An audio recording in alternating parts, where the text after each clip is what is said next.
Драги гледачи, добар ден! Добре дојавте во најновото издание на овој наш и ваш демократски инфо. Како што имам сега да кажам, подкаст за народот. Денеска во оваа епизода на демократски имам особено чест заради тоа што нагости е актер, многу интересен за македонската јавност, работи за почитуваниот Сашо Тасевски. Добар ден и Добар ден, дома сум. Како си, Саша? Добар, супер. Кој е всушност Сашо Тасевски? Актер, стендап комичар, инфлуенсер? А тоа не се само професии кои што се одвиваат некаде надвор од вистинските јас, од она што сме самите. Кој е, никој не може да каже, никој не успел да одговори на тие три прашања. Кој сум, што сум и зошто сум, така што не знам ја, веројатно идентитетот и она што сме со годините се минува, флуктуира. Сакам да кажам дека Сашо Тасевски, оној од пред 30 години не е истиот со оној од пред 20 години, не е истиот со оној од пред 10 години, нема да биде истиот со оној после 10 или после 20 години, ако доживам толку. Така што тоа е круцијалното филозофско прашање, кој сум, што сум и зошто сум. Никој не успел да го одговори. Па нема, никој не успел да го одговори, така што веројатно човекот оној што ќе успее да одговори на тие прашања ќе успее да одговори на уште покруцијалното од тие прашања, што е смислата на животот. Да го преформулираме, например, како ти сам се доживуваш, како најдобро, како онака си најсвој на своето, што се вели, дали си на сцената, дали кога имаш, например, стендап, дали во театар, дали, например, не знам, кога си инфлуенсер, кога пишеш некој статус, нешто. Па не знам, веројатно се тоа е изновни вентили кај што мојата нели природа некоја што е така да кажам на некој начин најскриена наоѓа своја форма, се како да кажам, се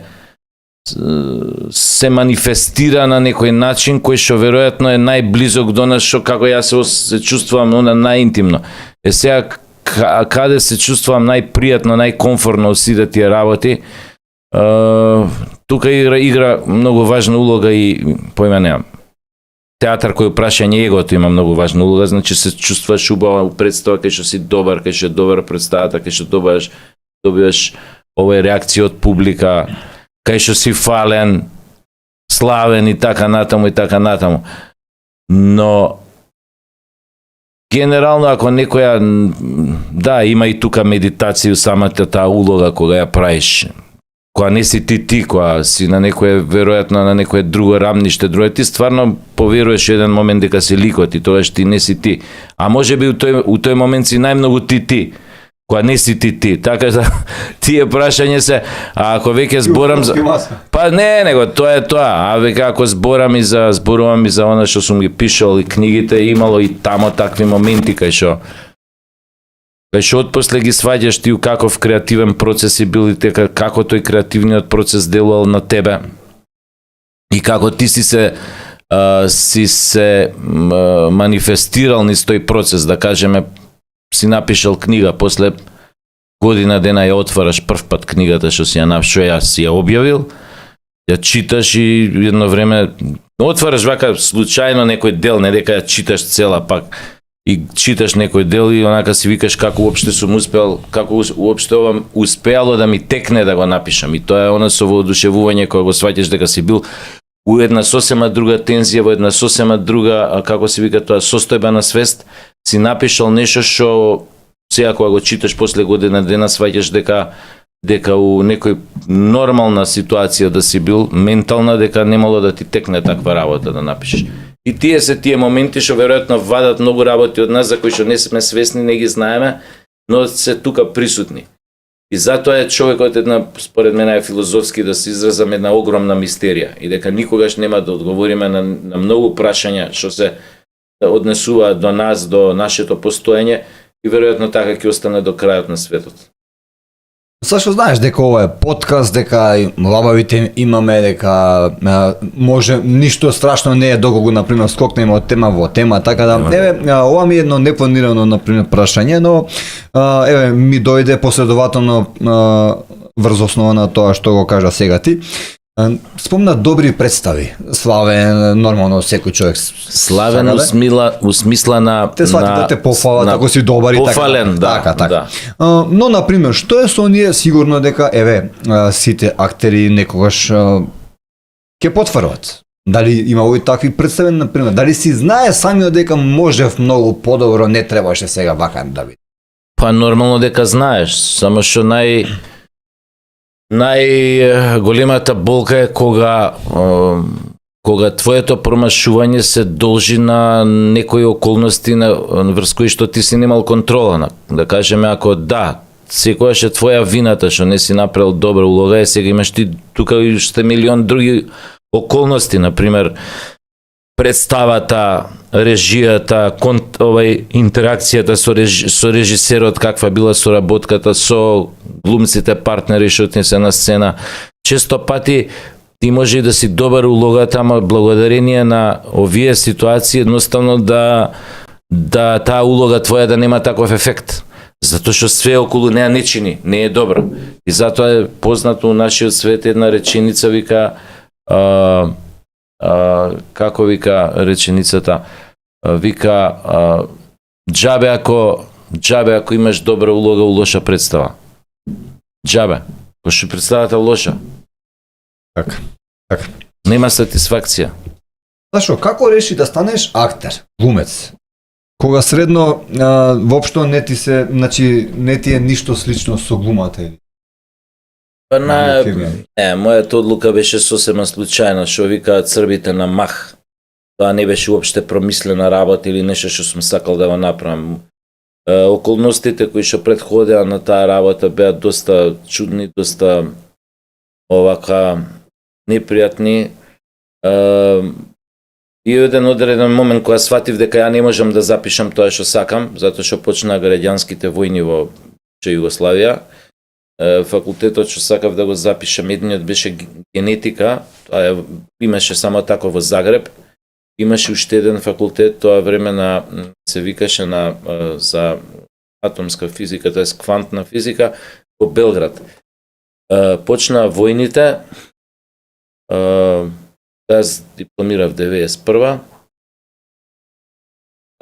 инфлацијата стана 2000 кусур посто голема, немаше пари, јас бев само, мајка ми беше просветен работник, така да во еден одреден момент, немајки каде, не знаејки што да правам со себе, се запишав на глума. Слушаат одредени муабети за младоста и така натака. Дали, например, во младоста имаш право на, што се вели, дрога, пороци, такви некои работи, рок-н-рол, тој живот? Види, машко за сек знаеме, ама. Машко без порок, ја мислам дека оној муж што нема пороци има некои други проблеми кои што само знае да ги крие супер и кој што е, мислам дека е многу поопасен од ние мажи што се со пороци.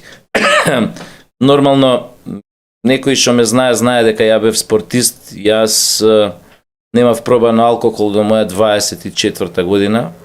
Јако тогаш веќе на глума бев и завршував глума и сето тоа, но јас додека играв фудбал до тамо негде до пред да се запишам на факултет, значи и после тоа ви го велам до 23-4 година немав алкохол пробано. Цигари немав пробано до пред 4 години, сега почнав да пушам, да ги виткам, така да што да ви кажам. Нормално тоа време кога завршивме глума, нешто журки, техно, она, имав пробано, тоест имам пробувано джоинт, такви работи, значи марихуана, но тоа беше, пак, јас немам, сум кажал, тоа е други ситуации, немам организам јас за такви работи. Ја да кажем, мирисот на марихуана не можам да го поднесам. Има некој кој што име тоа не знам како да мирисаат, појма немам. Некое цвеќе што има најубав мирис на светот. Ја не можам да го поднесам, одвратен ми е. Башка ми спушта притисок. Не сум ја многу за пороци. Така да тоа немам години пробано. Марихуана, чат пати кој ќе се напијам ракија, кафана, нешто салата, вамо тамо, 3, 4, 5, тоа е, више ми е врв 5 ракија ако се напијам. Само нешто вдека као сфинктер, нешто ми се затвара у грлово и не можам понатака. Не ми е убаво. Киселини почнуваат такви работи, не се осеќам убаво. Не можам, немам организам ја за пороци такви, пример да локам 8 литри, као што има мужи седнуваат на трпеза, 8 литри вино и цело јагне јадат. Како да ти кажам, ја кој ги гледам вака, викам, људи, ова е стварно, викам, мужи што се овие, комити баш.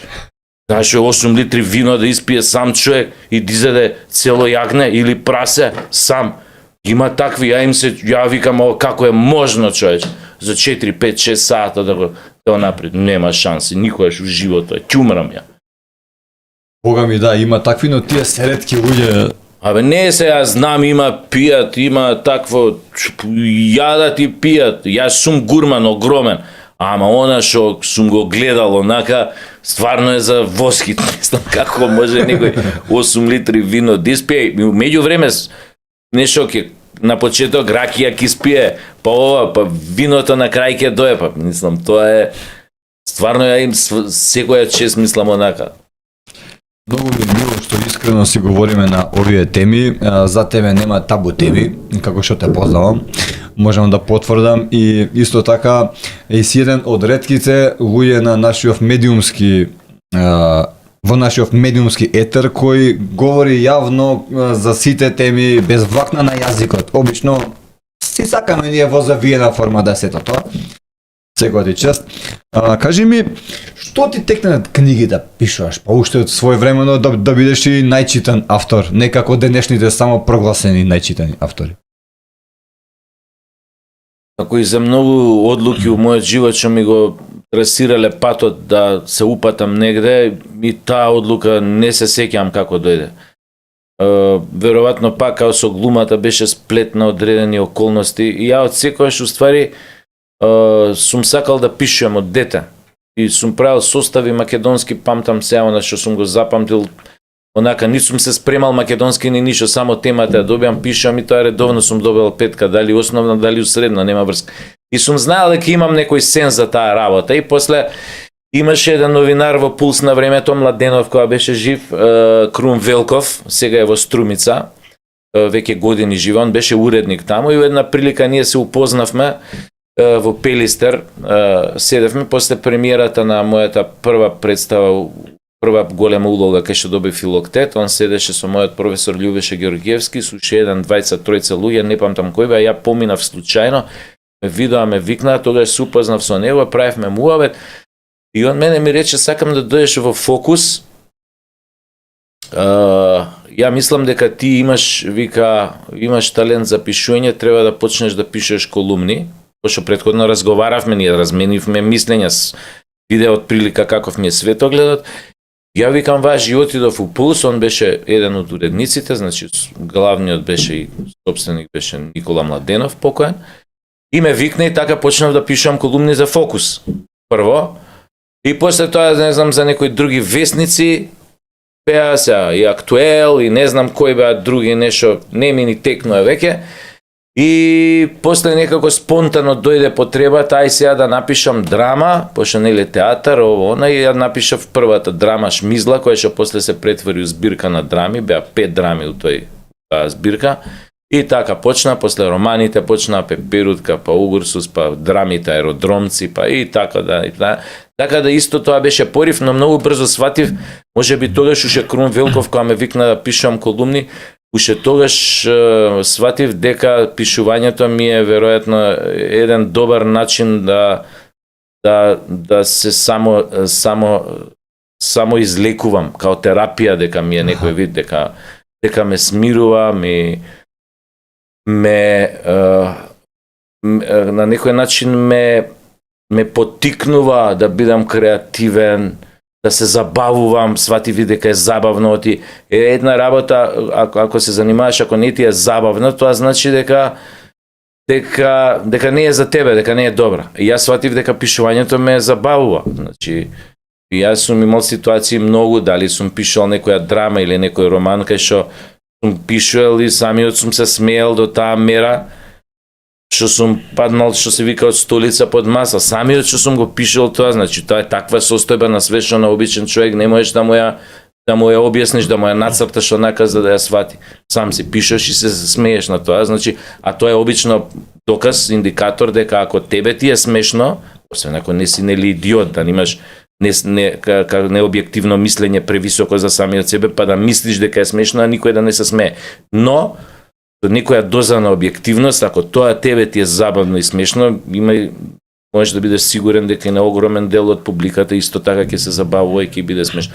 Порувам ако си нормален, ако имаш некој објективен став кон себе, а не си некој патолошки нарцис што мисли дека пишува најголеми дела на свет, а уствари тоа никој не може да го конзумира на ниеден начин. Спомна романи и драми, дали може би имаш желба еден ден, например твојата драма, може би да си игра на штици зашто живо значат? Например, во театар.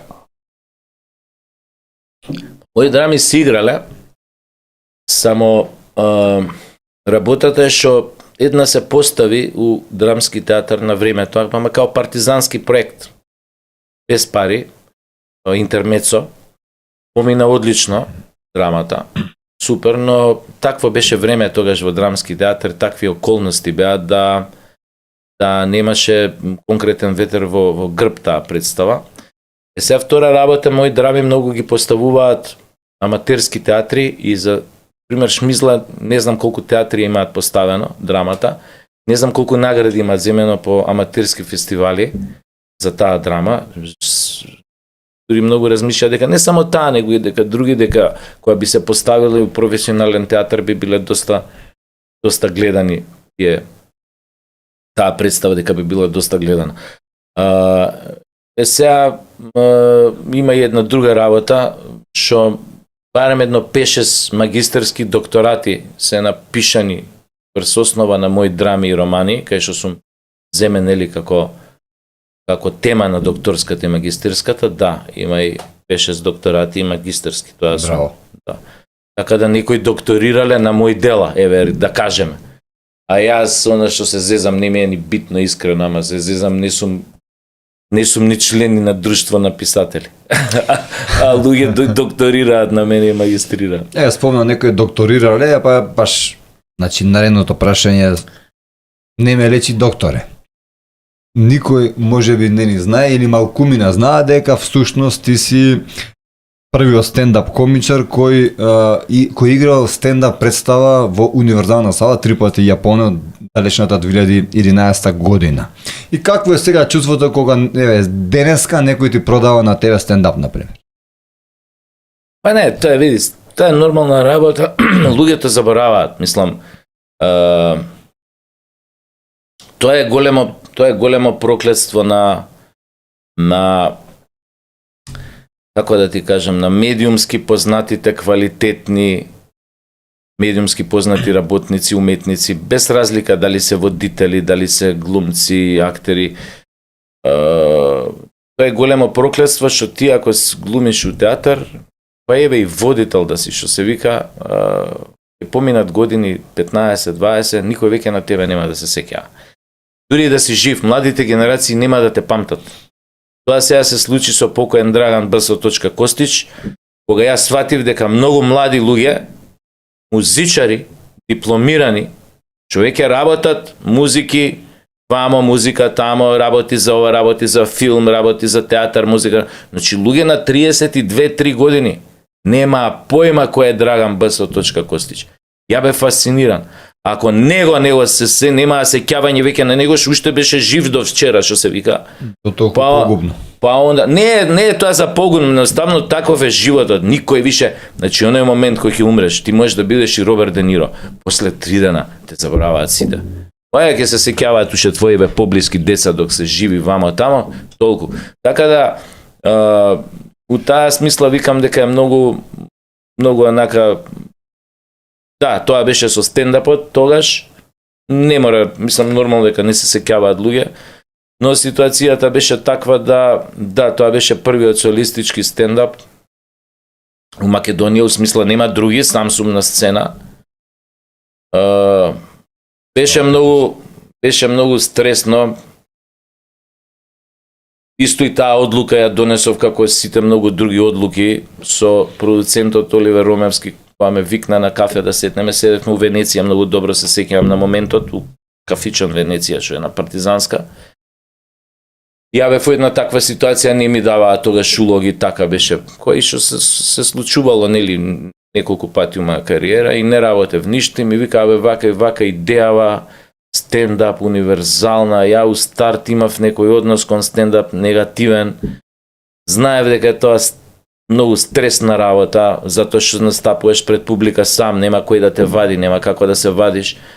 И ја мислам дека буквално јас сум таков човек да многу битни одлуки многу брзо ги носам, не знам зашто. Појма немам, а предизвикот е огромен, многу глумци и после 40 години кариера да му кажеш стендап нема никош да се нафати да прави. Оти тоа е ситуација, ако ти не ја фатиш публиката у првите 2 минути, ти готово, ти нема кој да те вади више.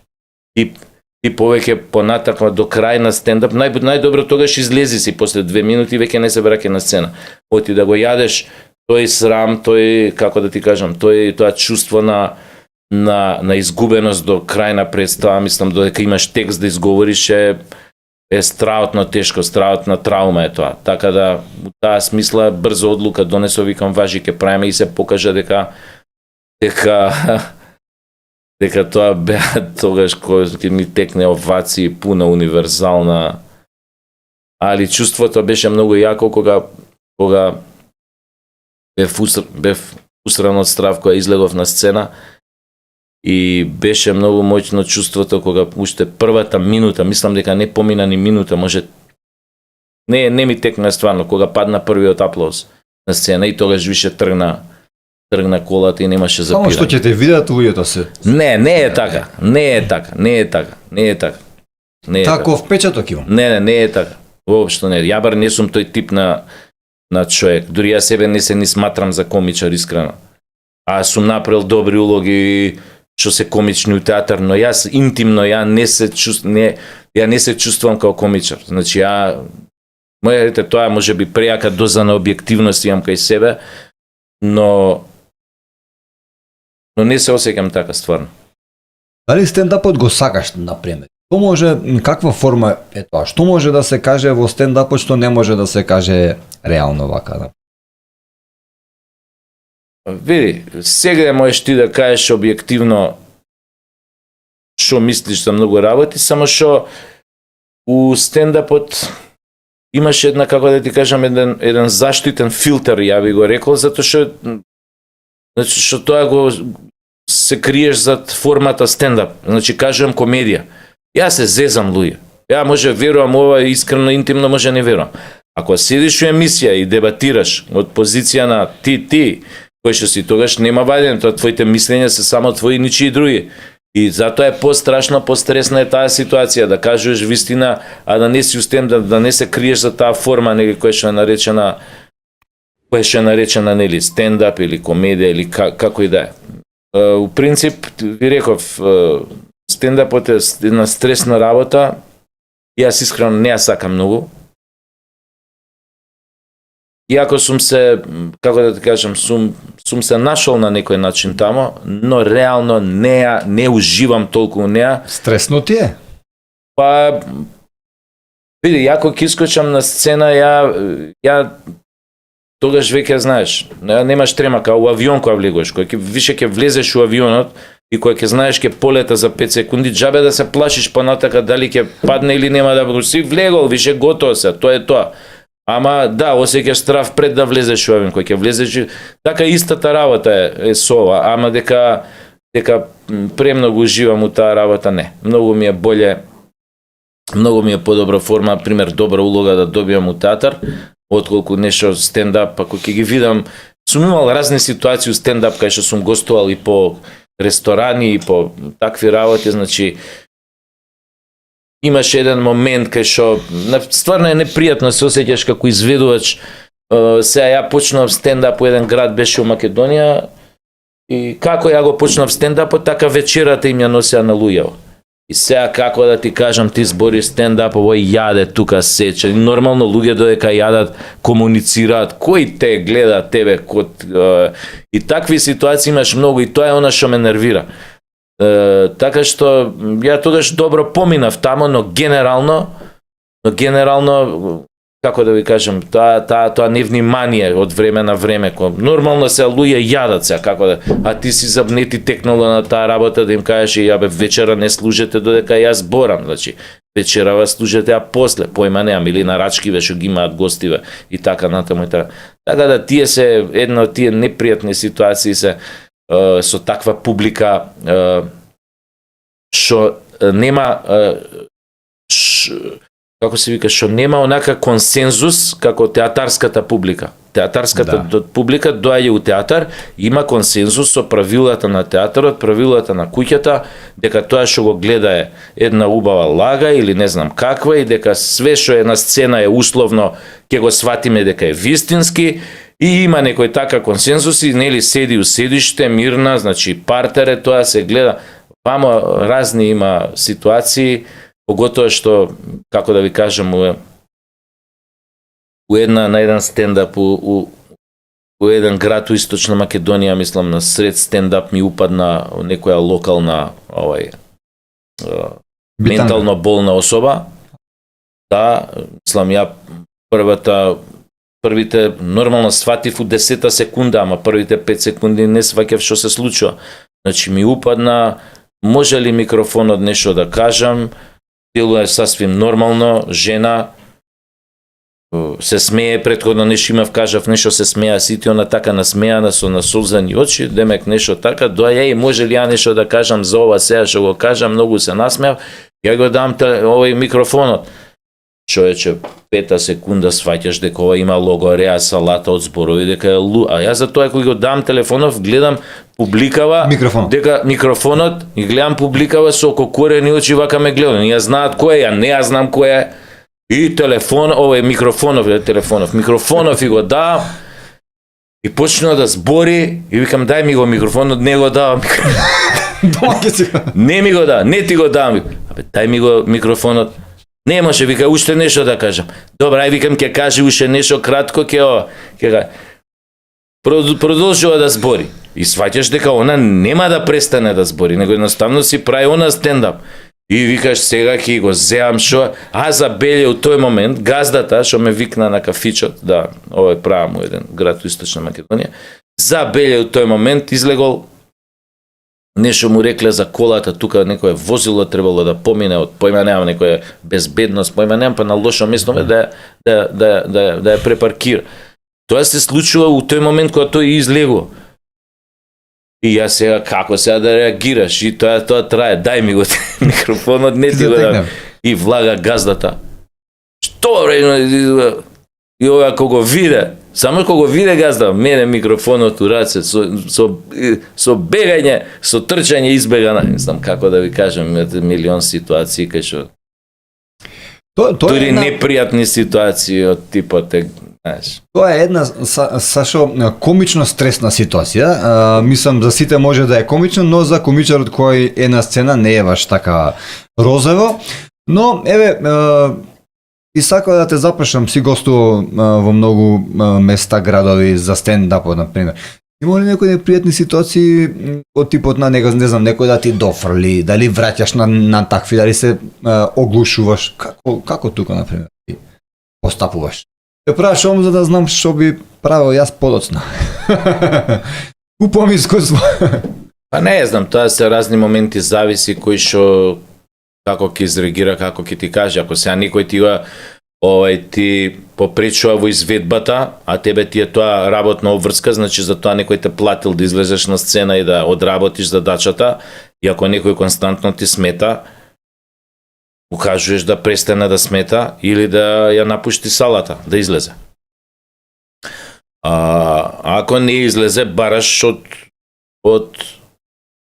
луѓе, ако има тука редари и обезбедување, да го изфрлат надвор, нели? Има ситуации милион разни. имаш и дофрлања разни поимања, сум имал и закани и такви работи, знае, кога имав стендап, буквално публиката у тоа време беше Колосеум, знам сцената и вака тука галериите со тоа, друга галерија, 2000 луѓе имаше внатре. И настапувавме неколку души стендап, јас, Сашко Коцев, Джамбазов, некоја хрватица беше, поима немам, може уште некој беше тука, не ми текне, 5-6 души бев. И у еден момент кога ја беше мојот дел од стендапот, на еден од обезбедувањето, или беше таква нешто, нечие обезбедување беше. Не беше обезбедување, буквално вака ме направи. Нешто за политика кажав некој заебанци. И после тоа знае Оливер, јас му се јавив на тогаш обезбедување што ми беше на концертите, Кире од Бранител агенцијата, и знам, он ми се јави, он ми каже, ќе дојдат 4 или 3 ми рече, и на задниот дел од Колосеум, вика, ќе ти се јават кога ќе бидеш тука, од задниот дел од Колосеум да излезеш, буквално под железничката станица, кај што води булеварот. И така беше, мислам, дојдоа, ми се јавија, влегоа внатре двајца, ми изнесоа надвор у кола и ме донесоа до дома. Значи имал разни ситуации. Ја тогаш не беа со мене, ти обично ме обезбедуваа кога идевме да гостуваме у Скопје универзална, баш ради такви закани што имаше у време кога ја бев анти-естаблишмент Груевски, која беше на власт, и кога идевме низ Македонија и они доаѓаа со нас. Или па ако не може организираа нивни колеги, пример како што беше у Битола, кои што тамо ме обезбедуваа, додека пош имаше ситуации разноразни, кај што баш имаше закани, затоа што моите беа стендапи беа, кажи ги, политички ангажирани, значи ја не зборував само за обични ситуации, него зборував за работи кои што допираа некои луѓе многу негативно. Во денешно време неподобни. Па да, политички, на некој начин, неподобни. да. Колку влијае тоа, например, на тебе, кога еве насред настап, мислам, и веќе на тебе ти си има случајно такво нешто, дали влијае, дали се сеќаш, дали како продолжуваш понатака со стендапот, дали во исти ритам, како успеваш?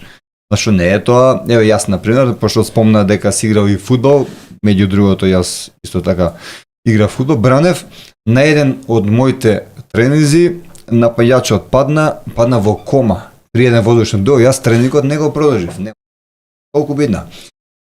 Така да, како влијаеше тоа на тебе при една таква закана, например, дали најнормално, дали луѓето приметија дека нешто ти си има случајно или? Има тоа, знаеш, луѓето не приметуваат, затоа што си у моментот ти доволно фокусиран на што го правиш, да ти продолжуваш, но дека тоа остава белек на тебе, понатака во изведбата остава, но само ти знаеш за тоа. Не знаат и останатите, не знае публиката, имаш многу такви ситуации. Но дека тоа нормално само искуството прави да ти не излезеш од кондори, што се вика да останеш на земја. Иначе сето тоа се стварна како ти менаџираш со стресни ситуации како поединец. Ја да кажеме у моментот можам добро да изменаџирам со стресна ситуација, но дека тоа не остава никаков у моментот трага, не може да не остави. И мене на времето кога играв исто фудбал, една утакмица на еден соиграч од тимот, мислам некако 70 и некоја минута беше, мислам на стравата начин му ја скршија ногата. Имаше прекин нормално и продолжи утакмицата уште некои 15 минути. Ама како да ти кажам, ја така се осеќав, мислам дека сите на терен, поготово од нашава екипа, дека доигравме до крај, чисто онака да доиграме, како умрени. Виес да не беше пробан резултатот, ние водевме и така, ама веќе се изгуби желбата, се гледа дека игравме чисто колку да завршиме утакмицата, пошто беше стравот на повредата и така. Поглед на тоа дека се знае дека покрај глумата си политички аналитичар, не би рекол поново, зашто ти веќе долги години тоа го правиш. Кажи ми, што ти текна да се занимаваш со политика, со да анализираш некои работи што не ги прават сите на? Не се занимавам со политика, јас само коментирам одредени политички настани, затоа што мене од секогаш некои теми политички ме привлекувале, особено од големи настани од историјата на светот последниве, нели, 100 години, така натаму. Мене ме интересирало тоа и некако ми имало мистерија во тоа. Дали било, појма неам, инвазијата у Нормандија, дали била, појма неам, Барбароса, предходно инвазијата на нацистите во СССР, дали било атентатот на Кенеди, дали било атентатот на Мартин Лутер Кинг, дали било, не знам, поврзано со делувањето на Малком Икс, еден борец за човекови права, особено на црнците во Америка. Дали било ситуации што се случувале со, појманем, такви крупни историски настани поврзани со политика, како што беше ова терористички атак на Олимпијадата во Михен 72 година, потоа ловот на организаторите на тој терористички акт од страна на МОС. Че мене ми привлекувале тие работи од секојаш. Јас сум се интересирал. Интересирајќи се за тие работи, читајќи, гледајќи вамо тамо многу книги и од познати овие државници, како што се појманувам Кисинџер, Бжежински, да не ги редам, не знам, филозофи на политиката и така натаму, мемуарите на Черчил, на појманувам. И јас сум се интересирал и сега нормално ти доаѓаш у ситуација, ти си политичко суштество, живееш у некои политички овие околности, гледаш што се случува, нормално ти на свој начин ги поврзуваш работите, кај што обичен човек што ја нема таа поткованост, што би рекол на таа тема, не може на тој начин да ги поврзе, тоа се однесува се сите читаат, може, ама на ист начин не поврзува. Не, ја на интересен начин ги поврзувам случувањата и веројатно тоа им било интересно на луѓето, медиумите кои што водат такви емисии, како ги поврзувам домашните случувања, како ги коментирам, како ги анализирам. Едноставно сум си направил некој простор да ме викаат, да сум им интересен. Ма реално и тоа не ми било нешто да ми е, како да ти кажам, да ми е пасија, дека ја морам. Ама ќе те вика, а ти кој ќе те научат еднаш дека им бркаш работа, дека си гледан, слушан вамо тамо и нив им одговара и нормално те викаат, ај дој на емисија, дој. И више писе кој ќе почна да те викаат, више, знаеш онака, не можеш да ги одбиеш, мислам сега. Ти можеш да ги одбиеш, ама сега ако веќе те поканиле, знаеш, у реду е да отидеш. Сум одбил нормално. Имам одбиено неколку пати, најчесто ради соговорниците, затоа што сум сметал дека со одреден соговорник, дека емисијата може да фати правец кој што е многу личен, например, приватен, вулгарен. Нема да го спомнам од проста причина што е сега веќе покоен. Така што, например, тогаш што кажеме, сум одбил 2 пати. Викам, не, значи, буди, како да ти кажам, нема пошто сум гостувал со него емисии, значи нема, како да ти кажам, немаше контрол од одредени ситуации, мора да ти упати некоја форма на навреда.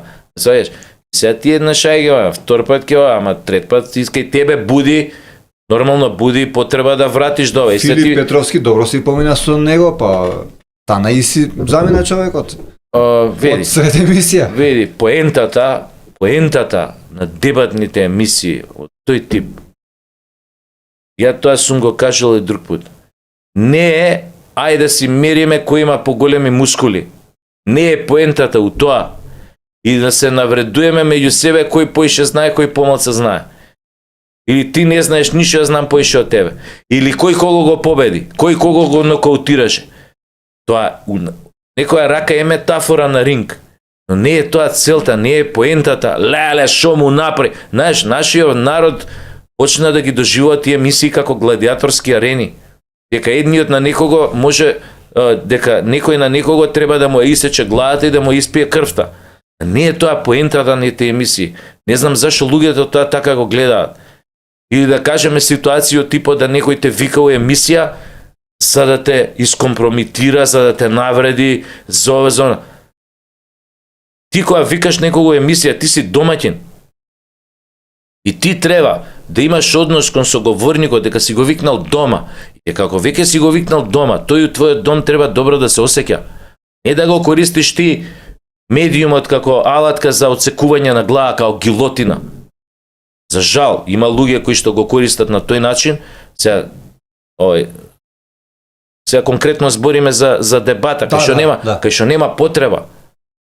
И да, ако има реална ситуација да го соочиш со некои демагогии негови, со нешто што го збори, а реално не го прави, слободно направи го тоа, како новинар, како водител, тебе ти тоа работи, ти треба тоа да го направиш, да го соочиш со неговите недоследности. Но да викнеш човек по наредба, да го дифамираш, а не е ништо крив у животот, за ништо не направил, не е у центар на моќ, не е вако кажи го во круг кај што се делат пари, кај што се делат тендери у 4 кај што да го викне само затоа што на некого му смета неговиот глас. За да се обидеш да одива, тоа е како да ви кажам, тоа е деградација прво на себето и тоа што го е направил и на својата професија. Но осетил дека некој сака да те деградира тебе, например? Од овие па не, па имало ситуации сега, како да ви кажам, но генерално е што ради тој однос на таквите емисии, новинари, како ше, луѓето, јавноста стекна мислење дека тоа се гладиаторски арени. Јас ја, например, идам у емисија со некој и сега иде она најава на емисијата на телевизија, ја добијам пораки. Сега вулгаризирам. Уби го! Уништи го! Испи моја крвта! Ти знаеш како! Чу старт, луѓето ги воспита да очекуваат од таквите емисии наместо дебата конструктивна, фундирана на аргументи, да очекуваат гладиаторска арена. По секоја цена да се случи нешто. И да се случи нешто што ќе ја исполни потребата за сееру јавноста. Ја гледаше ли емисија овој што му направи? И тоа е уствари најстрашното и затоа ние се помалци имаме емисии и се помалци имаме интелектуалци кои што се и се помалци имаме емисии кои што доаѓаат големи интелектуалци да зборуваат за вистина комплексни теми кај што обичен човек не може да им парира. А кај што обичниот човек од чии што теми и мислења може да научи многу работи. Не постојат такви емисии у Македонија. Тоа е трагедија. Значи сега имате ситуација со Трамп, со Венецуела, со киднапирањето на Мадуро. У наредни 3 дена у регионот што има телевизии Србија, Словенија, Хрватска, Босна, Црна Гора.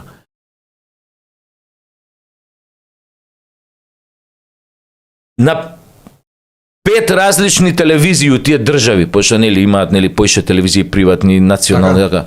На 5 телевизии у исто време, или не мора да е уст термин, у еден ден, на 5 телевизии, имаш 5 дебати со 4 врвни интелектуалци, политиколози, политички, ама школувани, кои што седат и разговараат за киднапирањето, причините, последиците, реакцијата какви ќе бидат, ама се разговара на многу едно високо интелектуално ниво за политика и за самата ситуација. Еден нема у Македонија да најдете од тој квалитет, од тој тип, кој што може да коментира една таква ситуација. А да не правам убаве дека кај нас на телевизија се коментира ежедневна, секојдневна политика. Не можете да видите на нашна телевизија се случило Мадуро киднапирањево, па седнати политиколози, интелектуалци, па разговараат сега. Кај видовте вие на наша телевизија таква дебата? Не бе, кај нас се разговара, се седно и се разговара за ДУИ, ВМРО и СДС. На секоја можна емисија, на секоја можна телевизија. Како да не постои другиот свет, како да не постојат други случувања светски кои што и како делуваат на локалните у било која држава. Па за последиците на тој терористички акт на Америка врз Венецуела. Какви ќе бидат? Каква порака се праќа во светот? Што се праќа? Ја тоа мораше да го кажувам на мојот Facebook преку коментаро на што го правам на видео ролни. Што никој нема кај нас да те викне да коментираш на таква работа. И тоа е страшно на кое ниско интелектуално ниво сме доведени. Страшно. Не постојат више интелектуалци од голема штап у Македонија што кога ќе седне, вака да ти е мерак да го гледаш и да го слушаш, од типот како што беа Ферит Мухич, како што беше Љубомир Цуцуловски. Така мислам дека се викаше, како што беше Маријановиќ. Без разлика, ти може пола не го разбираш од тоа што го збори, ама ти сваќаш дека он збори паметни работи, кажува. Не постоја такви веќе у Македонија, од тој маштаб луѓе. И тие, фала Богу што се уште живи, и Ферит, и Цуцуловски, ова, но веќе се многу стари. Требаше некој нив да ги наследи, да други, да ги слушаш нив што зборат. За филм, за уметност. Која сте виделе кај нас емисија некоја да седнат четворица факмани што знаат све од таа област и да зборат појма неам на тема филмовите на Бертолучи, филмовите на Фелини. Појма немаат нашиве деца, тинеџери, ни кој е Бертолучи, ни кој е Фелини, ни кој е Виторио де Сика, ни кој е, да не ги бројам сега, милион луѓе. Појма немаат. Мислиш дека ни недостасуваат кадри или дека новинарите едноставно не ги викаат? Не, нема, јас верувам дека и тоа, и нема критична маса на интелектуалци у вистинска смисла на збор. Што значи тоа? Луѓе, ерудити со енциклопедиско знаење, кои што се совест и свест на едно општество. Не постојат у Македонија. Не постојат. Тоа е трагедијата. Огромна трагедија. Тоа е страшно. Не страшно, тоа е така, ја ти кажувам. Ја не се сметам себе си за ни приближно како такви што ги имам ја у глава за кои што ви кажувам. Не сум од тој, далеку сум ја од тој калибар.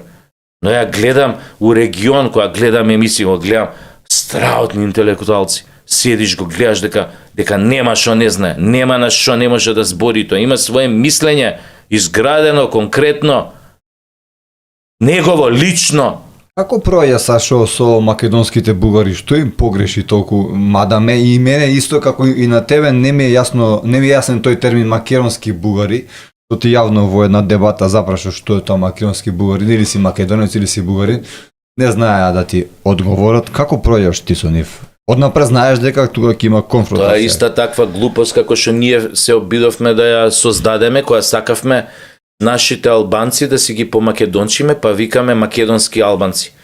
Да прашаш албанец, било кој, че дека тоа е смешно. Он е албанец, каков македонски албанец. Он си албанец. Тоа е више, нас е сосема друга трагедијата, што ние не успеавме да изградиме нација. И најверојатно нема ни да успееме да изградиме нација.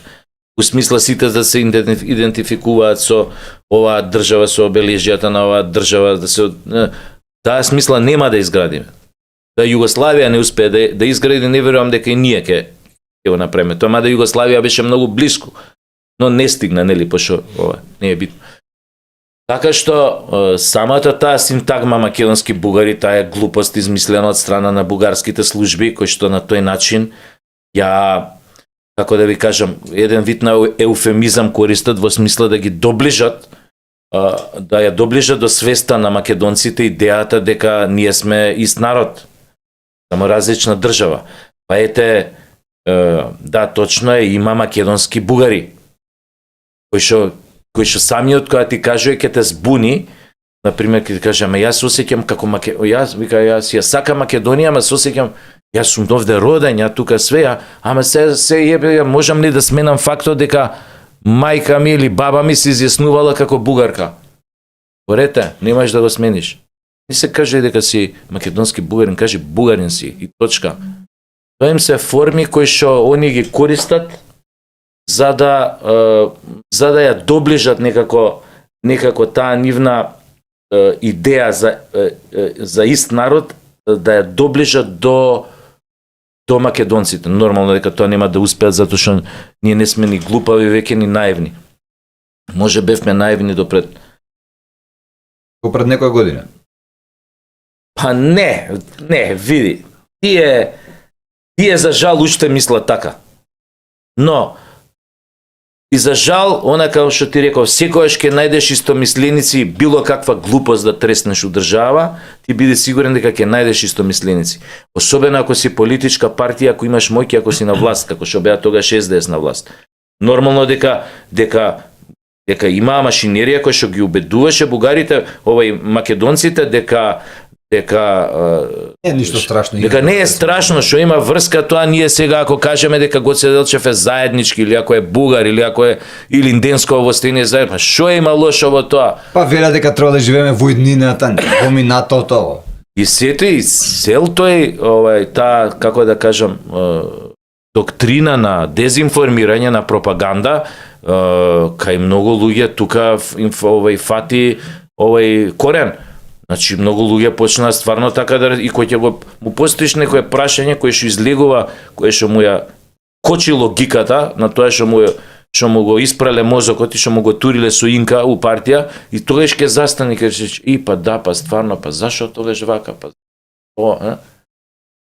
Ама со прашање едно кој ќе му ја разбиеш логиката, кој ќе му речеш добро, окей, Гоце Делчев е бугар, ова е историјава наша, бугарска или инденско востание, бугарско, ние ќе гледаме у еднината, а што мислиш, кој ќе му речеш, зашто тогаш Бугарија гледа у минатото, а не гледа у еднината? Што на Бугарија, која што е држава пред нашата не знам колку децении, има нивна држава, зашто на нив, со такво искуство во политиката, со такви, зашто на нив им е тогаш многу битно? А на нас не треба да ни биде битно. И тогаш вака ќе застани и нема одговор на тоа, виќе готово си му ја пореметил логиката у глава што му е. Тој што му е стајано со инка у глава, како догма, си му е разбил у истиот момент. Кој ќе му одговориш, викам, на прашањето зошто на бугарите им е битно, а на нас дека не треба да ни биде битно, викам, ќе продолжиме да разговараме. Ви колку тоа неприродно ти дојде, не можеш приметив по тебе дека кога сакаше да кажеш дека Гоце Делчев е бугар, застана, се закочи, колку тоа не е природно. Ај тебе. Не ти е своje некако.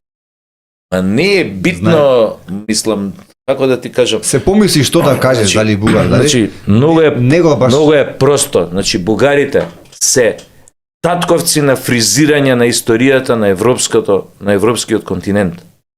Че ја мислам, они го имаат измислено тоа. Човек кој што побарал и кој што има доказ, че материјален, дека сака да бидат неговите коски еден ден пренесени во главниот град на независна суверена Македонија. Као што е Гоце Делчев, да кажем. И коските да му бидат пренесени со сите воени почести во Скопје, во договорот на со Тито. Главниот град Димитров. На независна република Македонија. Да. И ти да продолжиш да тврдиш дека он е бугар и дека не знам кој е бугар, па си нашол некој родни негови од кој знае од кога далечни, од да не кажам шо. Питај Бог. Од Пиреја, некој си тамо, некој правнук, па вика аз сум болгарин на телевизија. Па шо мене заболе, ти кој си? Ти живееш у Бугарија, бизнис имаш таму, овој си останал у Бугарија. Од кај знаеме ти кој си, бе, брат, у суштина? Ама ја знаеме што зборувал овој, зашто се борел овој. Дека сето тоа, како да ти кажам, гола пропаганда, дека не знам бил официр у бугарска армија. Бил, значи, како да ти кажам, Скопје било селендра у тоа време, не постоело ништо у Скопје. Скопје било селендра, човече, Скопје, освен стара чаршија, друго мирисало на лојна, Евлија Челебија, читајте го. Пример, патописецот. Данило Коцевски, како се викаше, шо имало у тоа време у Скопје? Имало школи, некој имало, шо имало? Ништо немало. И нормално, некој оделе да студираат у Букурешт, повеќето у Софија, исто многу луѓе оделе у Белград. Но помалце. И се нормално, и тие сега ќе ги правиш бугари? Или шо треба сега, на првата представа на Васил Илјовски Бегалка, у Куманово 2024 Добро, не се фаќаме за година. 1924 година. Ме збунија векоје. 1924 година премиера на Васил Илјовски у Куманово. Знаете како пишува на плакатот, тоа го има у наша архива. Василije Илич. Тој Србин е. Сега србите да дојат и да кажат, абе види, овој Василije Илич се потпишал на плакатот, ова е србин, српски драмски писател, не е македонски. Е тоа го прават бугарите. Така морало тогаш. Е тоа го прават бугарите. Истото го прават. Исто. И сега што треба ние да ќутиме на тоа, на тие нивни провокации? Гоце Делчев му пишал на дека на тоа некој на Малешевски, тоа писмото нонстоп го кажуваат, пошто тоа име само со тоа вака мафтаат, а уствари име извадено од контекст кај што пишува оти сме българи, оти българите ние, а извадено од контекст. Вика, ако не направиме ова и ова и ова и ова, ние ќе бидеме българи. Ќе останеме българи. Ако не се избориме за ова, за нашава кауза македонска. Извадено од контекст комплетно и тоа и нашеве и тоа ние треба вака да го голтаме, нели тоа, Денеска има многу спинови и многу вадења од контекст. А нашиве историчари многу добро знаат. Јас сум разговарал и со еден што беше порано у втората екипа на таа комисијата за историски прашања. Че дечкото е многу образован, устранство образован за историја. Невитно сега да не го именувам. Не сум говорил со него, дали може да го спомнам. Не се разговараше со нив. Он исто така типче нервозно. А вика едноставно немаше диалог со тие нивните историчари тука. Абе у старт ти кажува тоа ќе биде вака и ти го гледаш ми кажеш не може. Сега шо? Не може затоа што ние нашите факти. Ама вашите се монтирани, сечени, лепени. И вашите што се сечени, не се монтирани, лепени. Сакам да ти кажам, немаше вика простор за диалог со нив. И вика кај нив беше карактеристично тоа што ти сваќаш по начинот како настапуваат на состаноци, дека се инструирани од некои служби. И дека се тоа луѓе на некои служби. Без разлика што се они по професија тоа што се. И кај едни непријатни ситуации кај што ние не попуштавме и готово. И вика тоа се виде дека ние не попуштаме и дека долго време не се состануваат тие комисија. Не знам зашо уопште се состанува таа комисија, таа треба подитно да се расформира. Подитно, немаме никаква потреба. Освен што нашиве луѓе уште се у комисијата земаат некои пари хонорари за тоа што членуваат у неа, но реално тотално. Па не знам колку земаат реално, не сум разговарал на таа тема, но таа треба подитно да биде, нашата екипа треба да биде повлечена. Сашо Тасевски, бидејќи ја фативме малце политиката, кој своевремено те изнервира најмногу? Дали Зоран Заев кога промени името, дали Васко Ефтов? Васко Ефтов, што се случи околу Васко Ефтов? Не, сега тие работи. Пак се навраќаме на она серџиство на што го зборев преска. Што е битно тоа? Васко Ефтов, дали ти го навлече намерно на сето тоа? Абе, какво навлекување? Јас сум отишол гостин да бидам кај него емисија. Како некој ме пречекал е негова ствар.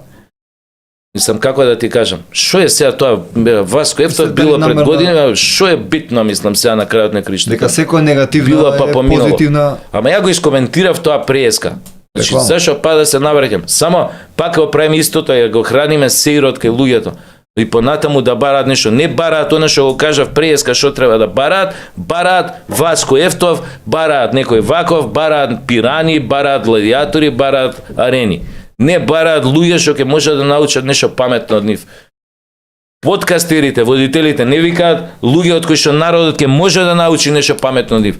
Викаат курвешти и не знам какви други у емисија. И сега таа споделува свое мислење пред очите на јавноста, што нема три чисти у глава. Ама нема никош да викне човекот кој што може некој нешто да научи. Тука не викаме таквите, викнавме те. Не, добро. Ама јас ти кажам, ја можеби не сум од таков маштаб, ја тоа го кажав на почеток. Ви имате луѓе у Македонија, надвор од Македонија, кои што и тоа како вреда да бидат викнати у прайм тајм, на не знам која, на национална телевизија или било каде, да бидат пречекани со фанфари, со црвен тепих, донесени со бел Мерцедес, како да ви кажам. Имаме такви луѓе низ светот што никој не ги знае. Преска баш у мој овој видео рол зборев за тоа. Дали кој знае у Македонија дека имаме млад човек, помлад, колку имам ја, 52, 53, кој што е помлад од мене 20 години, кој што предава на Кембридж. Дали го знае тоа некој у Македонија? На Кембридж дипломираше, на Кембридж предава, беше доцент, сега може би е и професор, не знам. Предава квантна физика, човече. Дали знае некој у Македонија дека имаме девојка која што астрофизичар, кој што работи у НАСА, у центарот на НАСА, у САД? Нема поема, немаме. Никој овие не ги знае, луѓе. Никој. И тоа е трагедијата. Затоа сме до овој степен. Васко Ефтов е битен. Ово е битен, оно е битен. Шово изел гомна, кој на кого му е исекол главата, кој на кого му е испил крвта со цевче преку памук, мислам. Тоа е тоа. Си го кажа тоа што си го кажа, да те запрашам, сакам дали еве малку да се навратиме околу глумата. Дали постои љубомора кај вас глумците, дали постои на пример завист? Заради тоа што знаеме и гледаме дека едните исти играат представа, едните исти ги има на филм. Се тоа, другото е помеѓу некако. Види, секојаш има љубомора у секоја професија, зошто он е понапред од мене, зошто он добива, ја не добивам. Секоја професија го има тоа. Често пати тоа знае да биде причина, тригер за разни, како да кажам, овакви трауми кај одредени луѓе, оти ти кога ќе тргнеш да правиш по тој терк, да делегираш работни задачи, шанси, не според квалитет, туку според некои други правила, нормално дека со тоа ќе предизвикаш немир во екипата, во куќата и нормално дека ќе предизвикаш лични непријателства и љубомори, со тоа ќе го нарушиш и балансот во самата екипа, во самиот театар ли е, компанија ли е, така натаму. Така да тие работи се случуваат и ќе се случуваат, се случували и ќе се случуваат, секој со својата среќа, нормално, но кога се прави тоа тенденциозно, тоа обично секогаш оди на штета на куќата, на компанијата, на како сакат. Кога ќе се избере таков начин на нефер селекција, на делегирање на работни задачи, гарант доаѓа до пат на квалитетот. Најселското прашање за глумците, за авторите, дали на пример спремаш нешто ново? Че би играв со Бамие или нешто? Не, немам сега ништо ново на театар, ако мислиш, и ќе видиме. Општо Треба така, нешто да се работи, ама ќе видиме што како. Немам нешто ново, она што е последно е Куршуми над Бродвеј, што направивме. И топ представата иде одлично, сега на 22 мислам дека имам реприза. И така да тоа го терам, Адамс Фемили исто ми е репертуар, така да тие две представи си добре. Опа. Во добри односи се со директорот, со кашниот.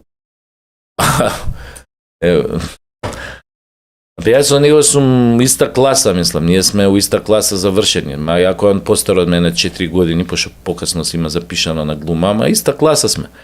И нормално ја, како да ти кажам, ја има мојата поддршка и сега е на добар пат. Имаше и среќа што сега екипата драмски се екипираше добро со млад кадар. Страшно талентирани глумци со нас постариве, имавме и таа среќа заедно да не стават у некои представи. Последнава година откако е Роберт на директор. И нормално квалитетот одмah дојде до израз и нормално публиката почна да бара карта повеќе за драмски, унапред се продадени некои представи што не беше случај со драмски пред 10-15 години. Сега токму тоа го, така што све се должи на тоа, ви реков, добра политика менаџерска, добар дух, добар однос во театарот, добра подела на улоги, добри представи, добри текстови и не може успехот да изостане. Те запрашав заради тоа што многумина луѓе се збунети, дали Сашо е левичар што почна да мава со десна или бил десничар, па заради тоа малку сакав да поразговараме. Дали си ти, мислам, определен партиски? Дали си имаш некој свој став, конкретно одобруваш некои политики, например, што се и на СДСМ? Или стрикно таа партија за тебе? Не, ја не сум политички определен, А сега каде наклонувам повеќе, веројатно како старееш наклонуваш повеќе кон десно, што е логично. Поголемо искуство има животно, поинако ги гледаш работите. Сваќаш дека има мудрост и во тие традиционални вредности, во се она што е, како да ти кажам, традиционално. Иако, што се вика, цел живот и се занимавам со професија која што е суштина левичарска, нели? Ако можам така да се изразам. Нели?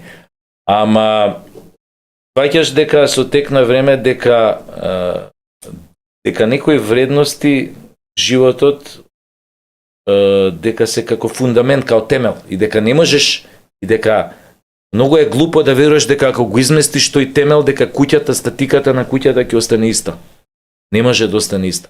И тука е сум у конфликт со многу нови левичарски идеологија што се. Сериозен конфликт сум, не можам да ги сватам, не можам да ги разберам, не можам да ги оправдам. Во таа смисла сум повеќе кон десно. Инаку бев изразит левичар кој игра фудбал, со таа изразит зборам, но играв и со десна нога. Често пати и сам барав и тренерот која више беше решена утакмицата, последните 20-25 минути да ме пребаци на десно, за да ја вежбам десната нога, центар шутови и така натаму и така натаму. И тоа го правев. Така да не ми е десната како левата, но знам и со десна да шутнам прецизно, да центрирам. Значи знам и десната ми е функционална. Не бев со ние играчи со што играат со една нога. Ама левата ми беше онака баш. Кој знаат, имам стравотен шут со лева нога. Како Павел Недвед своевремено и лева и десна и од корнер знае со лева и со десна, да.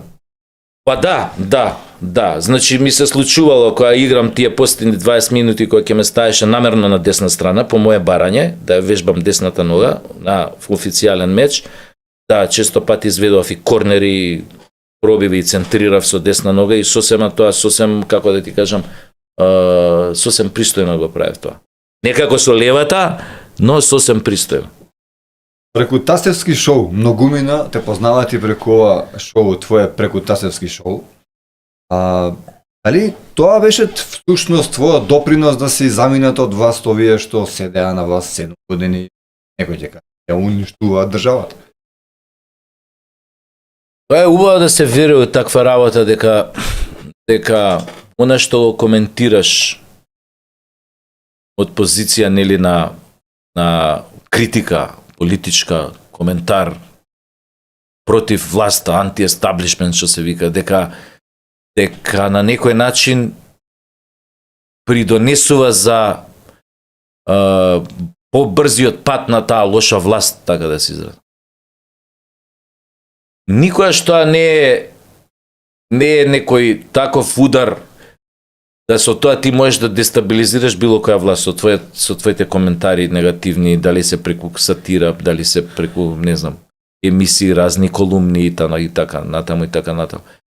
Но дека има влијание врз менувањето на расположението, атмосферата во јавноста кон таа власт има.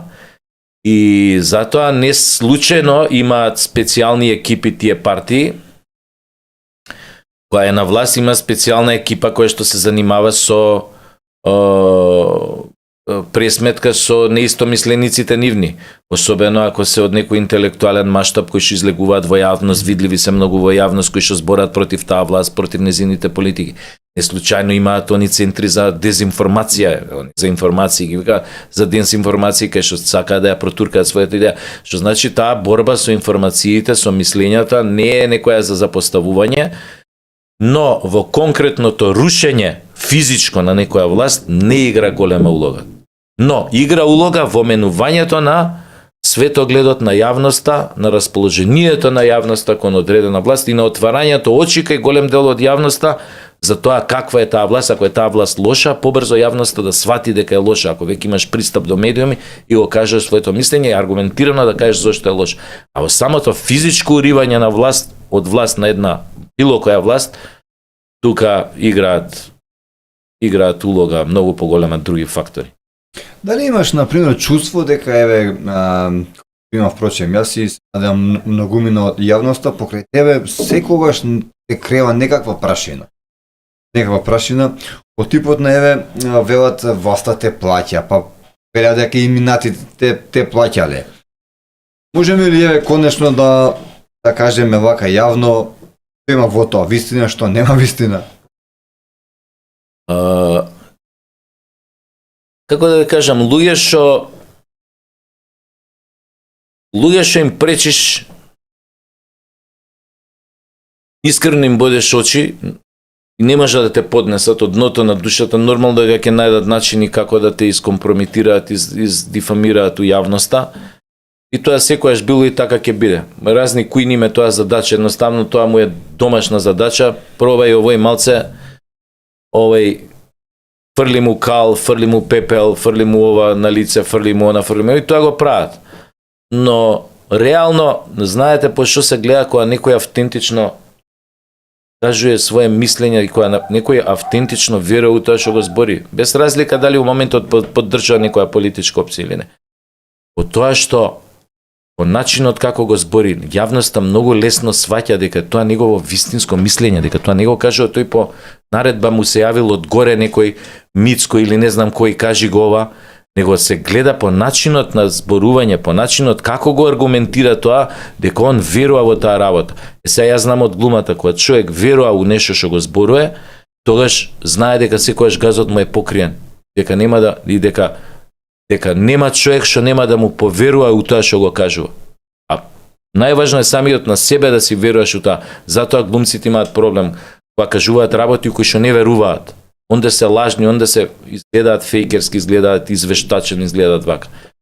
Ја кога верувам у некоја работа која кажувам, нормално дека луѓе ми веруваат затоа што гледаат дека тоа автентично мое мислење. Тоа толку. Сашо, во секој подкаст па така и кај нас има последно прашање. Скоро стигнавме до крајот. Впрочем, каде се гледа Сашо Тасевски за 5 години? Дали можеби, еве, Мицковски го спомна, кажа дека ќе ова му е последен мандат, дали можеби ќе се кандидираш? Ја за премиер да бидам. А зашто не премиер? И ви себе мамата. Барем глумците ќе живеат како што треба. Не бе, зашо ќе живеат сите како што треба? Ја ако ќе бидам премиер, сите вие со златни лажички ќе јадете? Најскап кавијар, најскапи бифтеци само ќе јадете. Еве, почнав мојата кампања. Од сега, од ова место, еве, нека остане историски забележано. Дека ја почнав мојата кампања. Ама вистина, ќе видите колку ќе ви биде убаво со мене на власт. А има време за 5 години, ама? Да.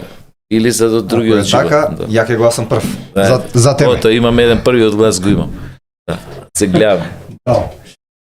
Драги мои, тоа беше Сашо Тасевски. Се надевам дека ви се допадна денешното издание, а вие добро знаете дека треба да стиснете лайк, сабскрајб и да го споделите овој подкаст како би допрал до што поголем број на луѓе.